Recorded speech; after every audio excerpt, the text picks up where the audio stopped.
नमस्कार मित्रांनो, आपल्या मराठी कॉर यूट्यूब चॅनलवरती आपलं सगळ्यांचं स्वागत आहे। तर मित्रांनो, आपल्या चॅनलवरती जर पहिल्यांदा आला असाल तर नक्की चॅनलला सबस्क्राईब करायला विसरू नका, जेणेकरून तुम्हाला सर्वात प्रथम अपडेट मिळायला सुरुवात होतील। तर मित्रांनो, आज आपण आपल्या चॅनलच्या माध्यमातून एक महत्त्वपूर्ण व्हिडिओ पाहणार आहोत की आरटी ॲडमिशन हे चालू झालेले आहेत आणि या अंतर्गत फॉर्म भरायला सुरुवातसुद्धा झालेली आहे। तर याबद्दलची माहिती संपूर्ण आपण या व्हिडिओमध्ये बघितलेली आहोत। तर नक्की हा व्हिडिओ शेवटपर्यंत बघायला विसरू नका। तर चला मित्रांनो, व्हिडिओला सुरुवात करूया।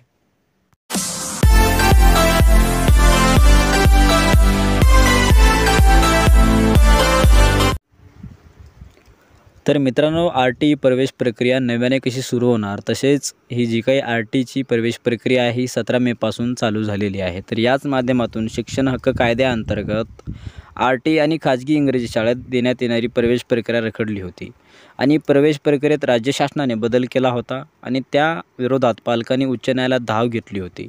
उच्च न्यायालयाने शासनाच्या सुधारित आदेशाला स्थगितीही दिलेली आहे आणि आता आठवड्याभरानंतर आरटी नव्याने प्रवेश प्रक्रिया ही सुरू झालेली आहे। तर याच अंतर्गत पुन्हा नोंदणी तुम्हाला करावी लागणार आहे। म्हणजे राज्यात आरटी प्रक्रिया 17 मे पासून ही चालू झालेली आहे। तसेच पहिल्याच दिवशी रात्री 8 वाजेपर्यंत राज्यभरातून 23,536 अर्ज हे भरण्यात आलेले आहेत। तसेच सर्वाधिक पुण्यामधून 5,319 अर्ज हे प्राप्त झाले आहेत। इंग्रजी माध्यमात 1 लाख जागा उपलब्ध आहेत। तसेच विद्यार्थ्यांना ऑनलाईन पद्धतीने नोंदणी ही आता करावी लागणार आहे।